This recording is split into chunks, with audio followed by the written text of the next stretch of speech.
Look at those geese chowing down. So many of them having a fine meal. Hi geese, what you doing?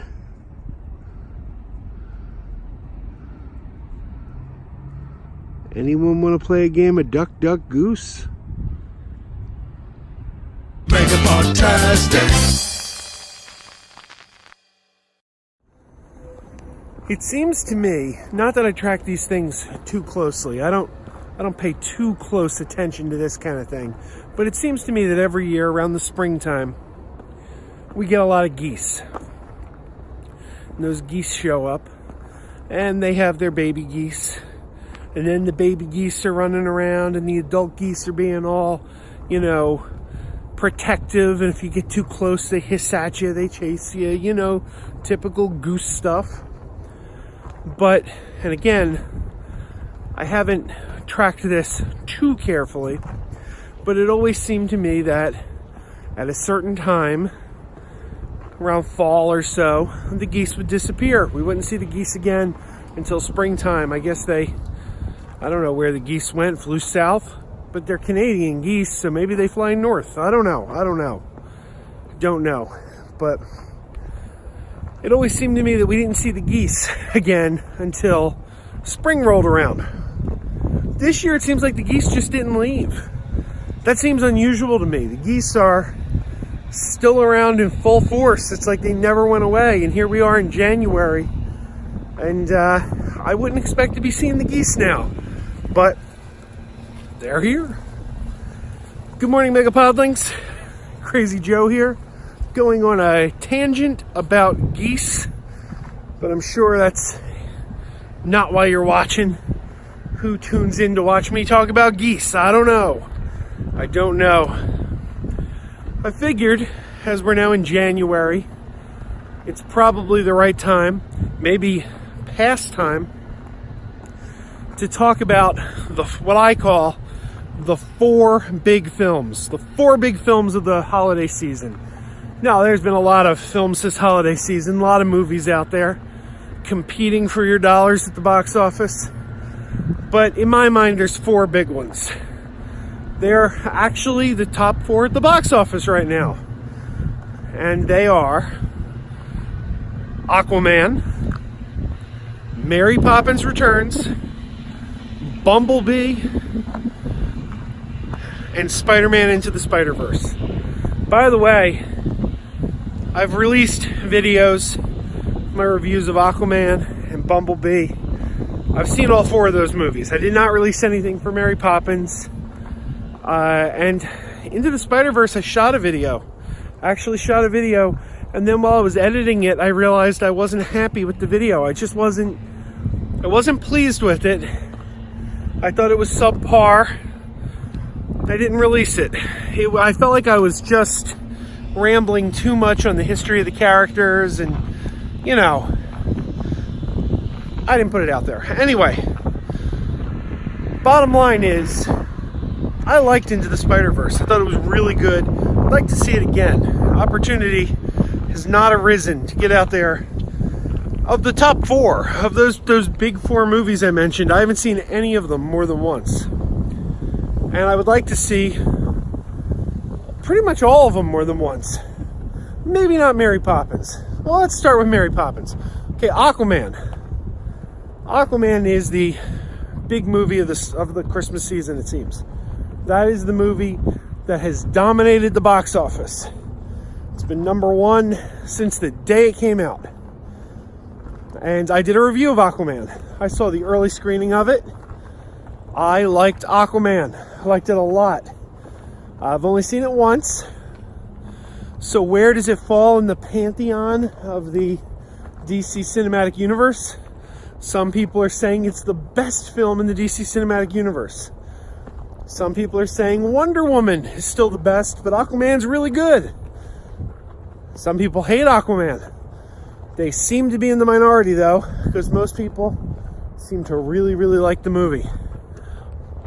I'm undecided as to what is better, Aquaman or Wonder Woman. I'm not sure, because I've only seen Aquaman once. Wonder Woman I've seen more than once. And basically, until I see Aquaman a second time, I would say Aquaman and Wonder Woman are, for me, tied for second place for best film in the DC Cinematic Universe. Best film in the DC Cinematic Universe, number one, in my mind, still Justice League.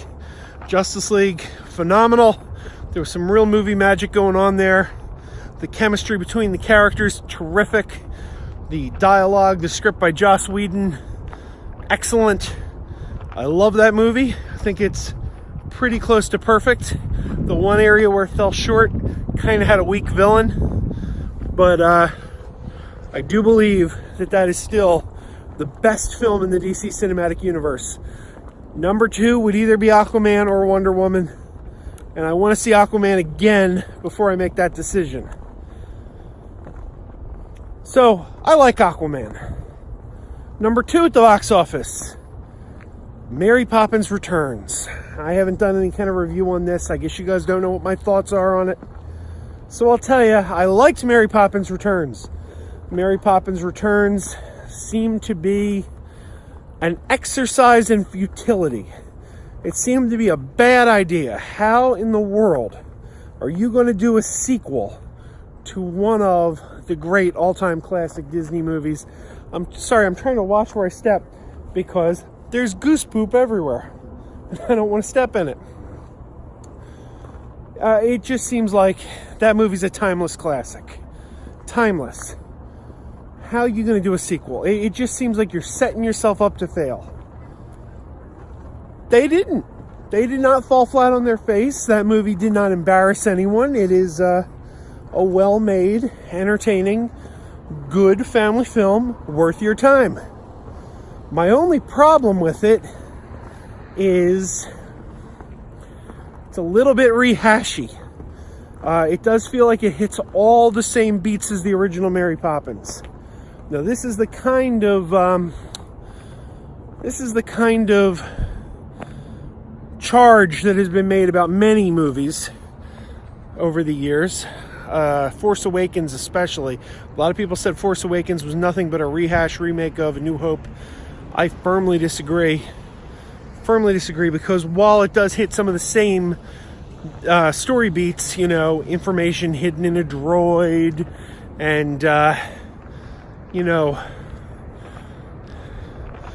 big planet killer space station at the end, you know, it hits some of the story beats, but basically the gist of the story, the thrust of the story is completely new, completely different.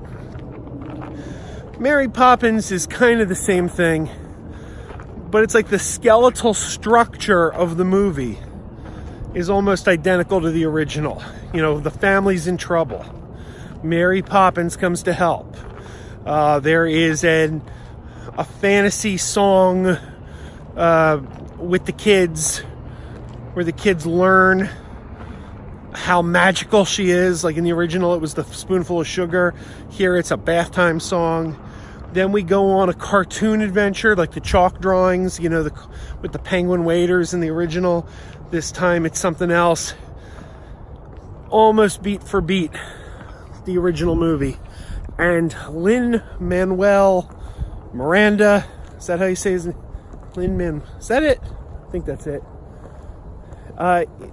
He's good, he's entertaining, but he basically is playing Bert, the Dick Van Dyke character from the original. They don't call him Bert, they call him Jack. They acknowledge that he is not Bert. They mention Bert, he knows Bert. So Bert is actually mentioned in the movie and referenced, but he kind of fills the same role. He kind of has a lot of the same character traits. So basically he's playing Bert. It's like, well, here's our Bert stand-in. Here's stunt Bert, if you will. But yeah, no, it's good. It's solid. Of the movies at the top of the box office, that top four we're talking about, I'm going to say Mary Poppins Returns is the weakest of the four. Because it's very, very... It kind of, we've seen it before. We've seen this all before. Not a lot new to see here. But it's well done. It's well made. It's entertaining. It's not bad. It's a good movie. I recommend it. You got kids, I recommend it. But it's the weakest of the four. Then we get Bumblebee. Number 3 at the box office. Bumblebee, which is tragic. Tragically not making the money it should. Because Bumblebee is, I've said it before, I'll say it again, it's the best Transformers movie ever made. We've never had a Transformers movie this good. Much better than anything Michael Bay has ever made. Better than the 1986 animated film, which I'm a huge fan of. But that is a movie, the 86 animated film is a movie for the fans of Transformers. This is a movie, Bumblebee, for fans of Transformers and a larger crossover audience. This is the kind of movie that's going to bring people to the franchise. It's not just there to entertain the Transformers faithful. It's going to serve that purpose, but it's going to bring in a wider audience. I think it's a better movie. It's a really, really good movie. And unfortunately, I think people are not going to see it because they feel burned by the 5 movies that came before. Now, as I've said many times on this channel, that is not fair. Different filmmakers make different movies. You can't pin the faults of one filmmaker on another filmmaker. It's simply not fair. And Travis Knight, the director of Bumblebee, is not Michael Bay. So to blame him for the cinema sins of Michael Bay is completely unfair. And people should totally go out and see Bumblebee. I think of the 4 movies at the top of the box office right now, without question, Bumblebee is the best. Bumblebee is one of the best movies I've seen all year, and that really surprises me to say that. I did not expect that I would ever be saying that. I grew up with the Transformers, but I'm not that big of a Transformers fan. Bumblebee was not one of my most anticipated films of the year. It wasn't something I was all that excited about. So to walk away from it, loving it as much as I did, was a real surprise and a real treat.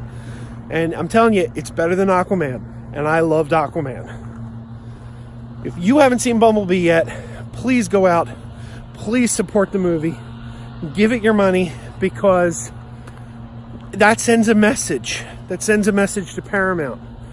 When 4 out of 5 Michael Bay movies were hits. The 2007 original, Revenge of the Fallen, Dark of the Moon, Age of Extinction, they all made a killing at the box office, and they were all terrible.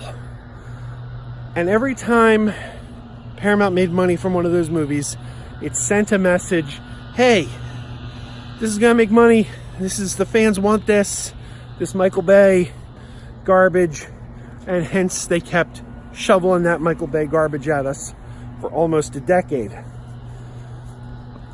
Now, the Travis Knight movie, which is actually good, first good Transformers movie,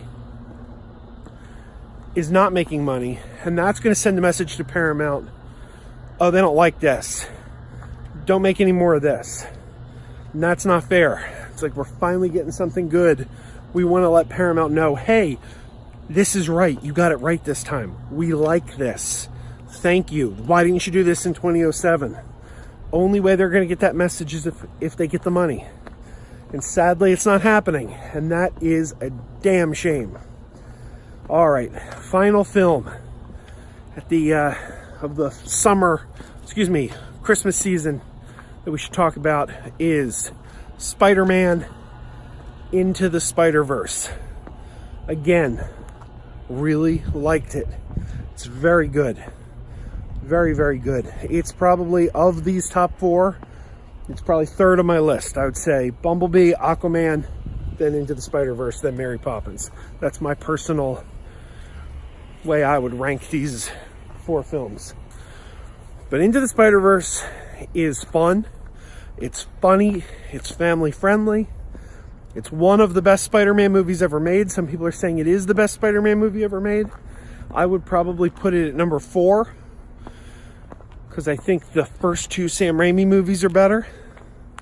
And I think Spider-Man Homecoming is better. So this would probably be, for me, the 4th best Spider-Man movie. But it's very, very good. And it's doing well. A lot of people are saying it should be doing better. But, I mean, it was number one. It's opening weekend. It's been maintaining, a pretty high level. It's been, I don't know, I think it's doing well. I'd like to see more. I'd like to see a sequel. I'd like to see spin-off movies for Spider-Gwen and Spider-Ham. So, if you haven't seen Into the Spider-Verse, check it out. You're going to enjoy it. And download the Christmas album, because the Christmas album is now available. You can get the Christmas album now. So those are the big four movies at the box office. Is there anything that you saw during the Christmas season that maybe wasn't as well publicized as these four? Comment down below. Let us know what you think. Let us know what you think of those four. Tell us right here. I want to know. Inquiring minds want to know. I want to know. What was your favorite of the four films that were top of the box office this Christmas season? Did you see Bumblebee?